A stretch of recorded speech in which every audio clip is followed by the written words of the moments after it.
Stay hungry. What's up, everybody? Welcome back to another episode of the JCP podcast. Today, we're talking about hungriness, how to stay hungry, how to stay hungry when you feel like you're not hungry enough. Really, it's a lot of talking about motivation. Motivation. Stay motivated. These past few months since the marathon, I've actually been in a bit of a slump in motivation. It felt like when I was running the marathon, I was on top of the world, motivation. I had to go run, had to go do this, and I enjoyed it. It wasn't like I got to go run. I wasn't really necessarily thinking that. I was thinking, I enjoy this. I get to go do it. I got to go do it. And I guess it was a little bit of get to go do it as well. But I kept thinking, like, how do I pull myself out of a slump? How do I pull myself out of this slump? I've been in many slumps before. I've been in a lot of slumps before. How do I pull myself out of this one? This one seems tough. So the quote for today says, stay hungry for growth, success, and the next challenge. Because the moment you stop craving more, you start craving less. The moment you stop craving more, you start craving less. And I needed some motivation, and I still do every day. Every day I need motivation to go do what I want to do. Every day. But how do you create that motivation for yourself? Because if you rely on external motivation, it's not really going to be there when you really, really need it. When nobody's in your ear, like David Goggins says. If you guys don't know who David Goggins is, look him up. David Goggins is a badass. But he says he doesn't listen to music when he runs because nobody's going to be there when he's in game time or whatever it is, when he's in war, when he's in battle. And I know that that's going to be the case in the summertime when I'm doing sales. Nobody's in my ear. I'm not listening to Eric Thomas. I'm not listening to David Goggins. I'm not listening to Jocko Willink, all these motivational speakers in the summertime. It's just me, my thoughts. And yeah, I needed some motivation. So that's why I wanted to make this one about how to pull yourself out of a slump and how to stay hungry. How to stay hungry. This is the blueprint. I have motivated friends. I got motivated coworkers. I work with a ton of entrepreneurs, and there's always good news of, oh, I did this with my business, and I see it on social media all the time, and there's just a ton of motivated people around me, and sometimes that doesn't really help me as much. Sometimes I see that and I actually fall back into, gosh, I should be doing more. I should be doing this. I know that I want to be doing this. I know that I want to be getting these results. I know that I want to be on track, but I'm just not motivated. I can't get myself to do it. I can't get myself to get up, and seeing other motivated people is just like, just like makes me less motivated. Kind of makes me think, wow, it starts making me think negatively about myself. Like, I should be doing this. Why am I not doing this? I should be. And then I start to not feel good about myself. So I even have systems in place too that are designed to help when I lose motivation, like a vision board, things that I keep goals on. Above my sink, I have some goals for myself, what I want to accomplish this year. But it seems like sometimes I look at them and I'm like, God, I'm just not where I want to be. Even though I'm doing most of the work I should be doing, I'm just not where I want to be. I have dates in my calendar that I'm committed to, and that's what keeps me going, is really just I've committed to it, and I'm a man of my word. So, but I'm just not wanting it as bad. Like, I'm doing the work, but the passion and the desire is not there. At least was not there. And this has happened to me in the past with things that I enjoy. I start strong. I am super passionate. I just am fully committed. I'm having fun. I'm having fun with it. It's a ton of fun, and you can just tell. I'm passionate. I find creative ways to do things, and I give it my best for a few years in a row, and then I lose interest. Or maybe a few months, and then I lose interest. So that's why I wanted to create this episode and center that around staying hungry today. Again, I started to think, how do I get myself motivated as I once was?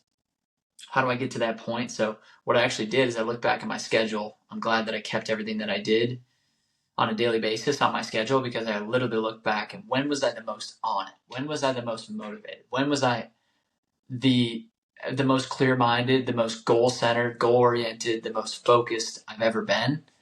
And it was this time, this time, and this time. And so I kind of took from that, what are the things that are going to get me remotivated? Because I know that this freaking YouTube video is not going to help me get there. I know that listening to this motivational sermon, or watching this motivational speech or speaker, reading this motivational book, caffeine, like all this stuff is external. You know what I'm saying? It's not going to help you get motivated. And I know that for myself. And I really think I found 3 ways that helps me stay hungry, helps me motivate, gets me re-motivated and back into things. And honestly, you'd be surprised at how simple these 3 things are. These are 3 things that anybody can do. They're really, really simple. Really, really simple. They just take some discipline. They take you getting outside of your comfort zone, like we talk about a lot. That's a main theme on this podcast. But the first thing I looked at was the people. The people that I surrounded myself with. Huge part of the process. A huge part of the process. The mentors in my life. The coaches I've had. The people that were always getting me out of a slump. Or at least helping. They have a hand in getting me out of the slump. I can think back to golf. Like when I was in 10th grade, I think there was a time where my swing was awful. Like I was slicing the ball. I think actually I wasn't even slicing. I'm a lefty. And I would duck hook it, which means it just, if you don't know what it means, I'm not going to explain it. But I duck hooked it like over and over and over again with my driver. I just couldn't figure it out. I tried so many different stances. I tried all this stuff. I'm just like getting frustrated. And eventually I was like, dude, this sucks. Like my swing is not there. I don't know what to do about it. But my coaches they would be patient with me and they would say, hey, go back to the basics. Let's go to the range. What are you doing? Okay. Check your stance. Check your grip. Check how you set up to the ball. Check how high you tee the ball up. Check where the club face is. What's your backswing look like? Are you following through? All this stuff. Are you pulling your head up? Where's your weight? Is it on the back foot? Is it on the front foot? Where is it when you start? Where is it when you finish? All this stuff is just going back to the extreme basics that help me. And so that was a big part. My mentors, my coaches, especially in business, my mentors in business as well. Just to be able to ask questions to people, find those people, peers. Another one, have some people around you that encourage you, that believe in you. Have some people around you that you can ask for encouragement, ask for affirmation. I'm taking an EQ class right now, an emotional intelligence class. And one of the things that we talk about is knowing when you need things, knowing when you need to get affirmation, knowing when you need a word of encouragement, knowing when you need a challenge, knowing when you need hey, be real with me right now. Like, tell me how my schedule is. Tell me what I'm doing wrong. Tell me what I need to improve on. Tell me all these things. Like, to be that emotionally intelligent with yourself, it's very, very hard. So you need to know what you need to be able to ask for it.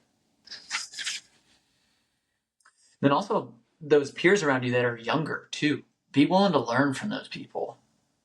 One thing I've seen from younger people, whether it's in the business or whether it's in, just in life in general that I come across, it's a lot of them have desire, like a strong desire, a strong passion for what they're doing, what they're pursuing.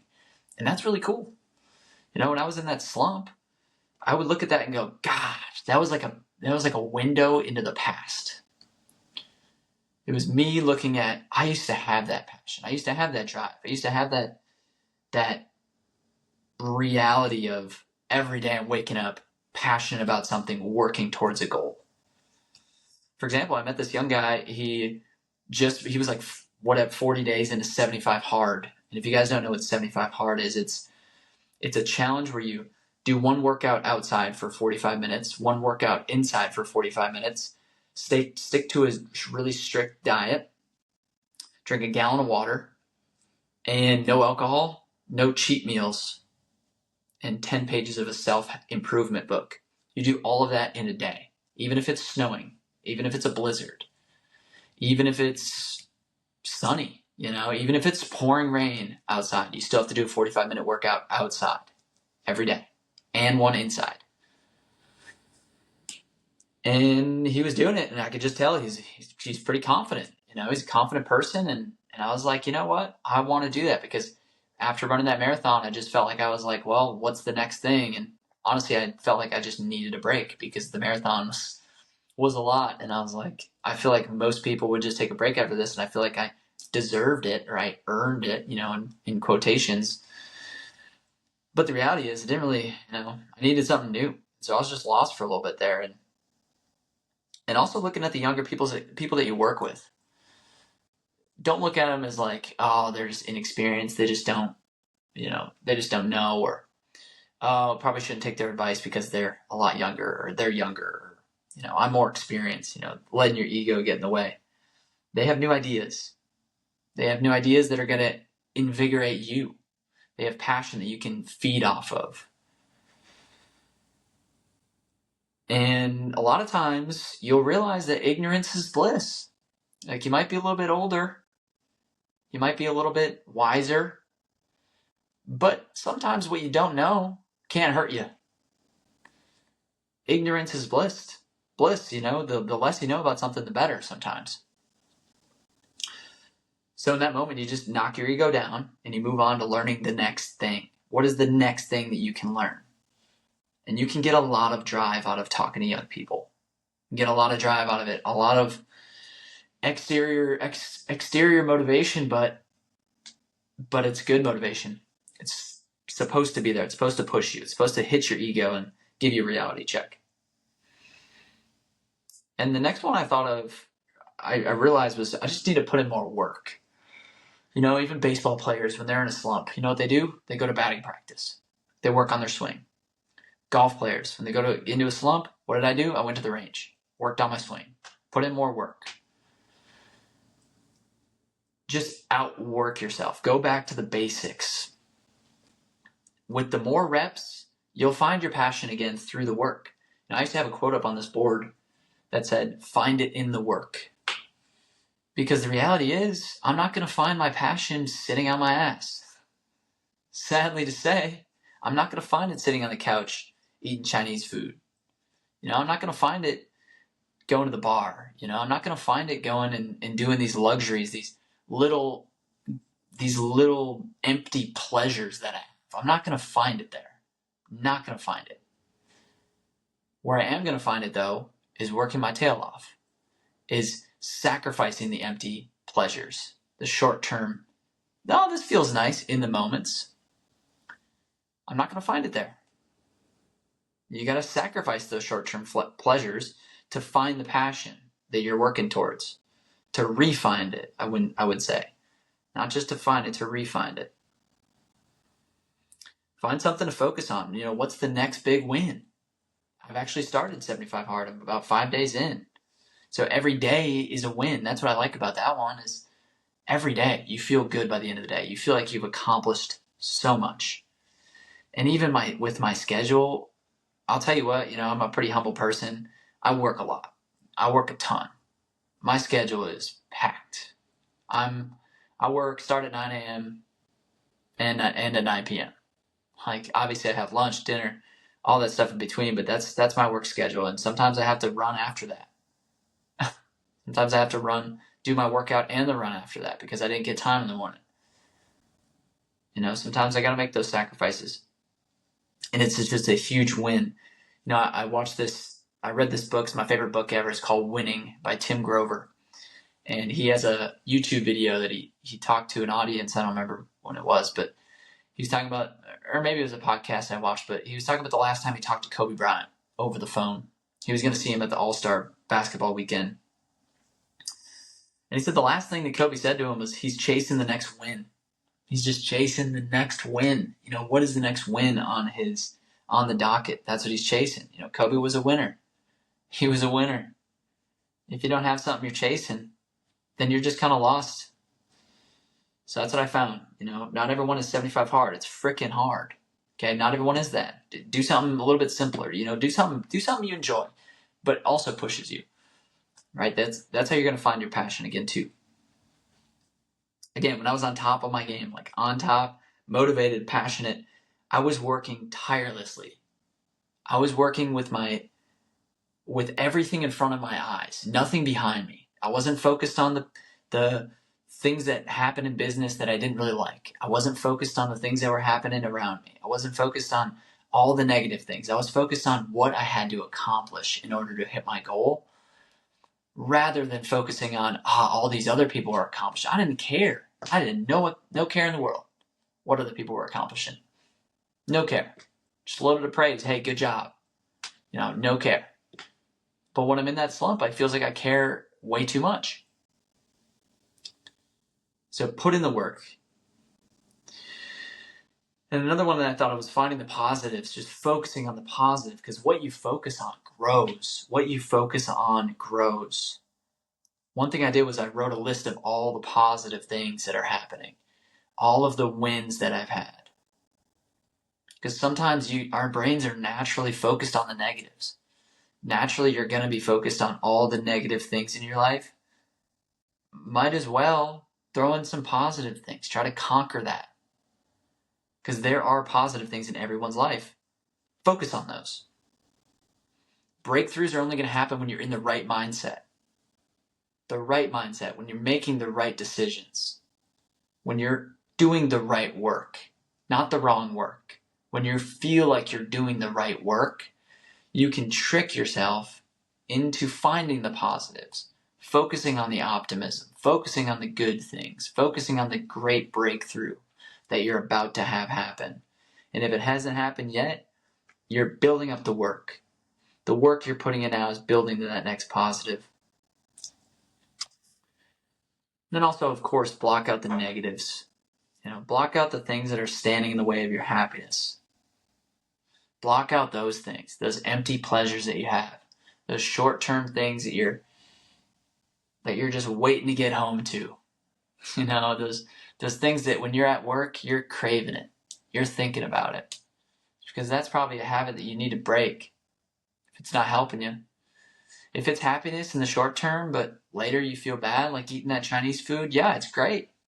And this is not authentic Chinese food, okay? This is inauthentic Chinese food. And I felt great when I was eating it, terrible after. It's that empty pleasure.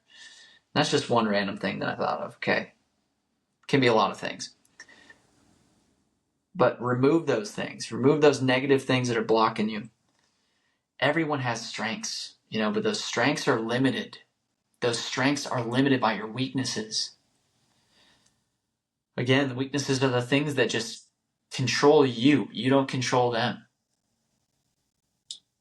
So eating fast food, that's controlling you. That's literally controlling you. Eliminate it. Get that stuff out of here. Eliminate that. Cut them out of your life. And you can do it temporarily. You don't have to ever do it. Of course, eat fast food. It's everywhere. It's fast food. It's good. Alcohol, good. Going to the bar, great. Fun time with your friends. Temporarily cut it out. If you need to get your work done, you want to find your passion again, cut it out. Just cut it out. And another thing I thought of was using external motivation. Like I talked about, the YouTube videos, the sermon that you watch that's motivating, the motivational video, whatever it is, use that. Use it on a daily basis. Automatically, you're going to start focusing on the positives. Automatically, you're going to start showing up in a better mood to people. But you'll realize that you're gonna find passion. You're gonna ignite something. One of those videos is gonna ignite something, like that Tim Grover video. That Tim Grover book. Check that book out. It's freaking phenomenal. But eventually, you'll find a win to shoot for that's within reach. Eventually, you'll find something. Your brain is just gonna start gearing. The gears are gonna start grinding, and you're gonna find something. They're gonna start turning. Eventually, motivation will lead into momentum, and then you're a force to be reckoned with. You are a force to be reckoned with. So seek out the mentorship, seek out the coaching. Even if you don't know what to ask, just talk to somebody. Talk to somebody that's done what you want to do. Talk to somebody that has the motivation that you want. Talk to somebody that is momentum mode, not motivation mode. Again, talk to somebody that's in momentum mode. How do they view the work that they're doing? Oh my gosh, This person's on it. I got to go talk to them. Talk to somebody and put in the work. Go to the basics. Go back to the basics. You can't sit your way out of a slump, but you can hit your way out of a slump. So go back to the basics. More input leads to results, which leads to finding your passion. And then focus on the positives in your life. Block out those negatives. Focus on the small improvements. Focus on those little wins. Like Kobe Bryant said, chasing the next win. Focus on that. Don't focus on those negative things. Don't focus on those guilt, those simple, empty pleasures, because that is going to expand. What you focus on grows. And I've just equipped you with the tools to pull yourself out of a slump. So use them. Comment below how they've helped. Comment below how they've helped, what's been the most helpful. If this has helped you in the past, redo it if you're in a slump right now. And if this is helpful, send it to a friend who also has a growth mindset. Send it to somebody. It takes 2 seconds. Send it to them. And if they have the similar mindset that you have, because you're watching this right now or you're listening to this, send it to them. It might help them with getting out of their slump, even if they aren't in one. Later down the line, it might help. And of course, tune in for next Monday. I'm driven to empower individuals, businesses, and communities. I have the intention to provide practical tips to help you grow with intention and make a lasting impact. So, as always, use these tools, go forth, conquer, and yeah, let's get after it. Peace.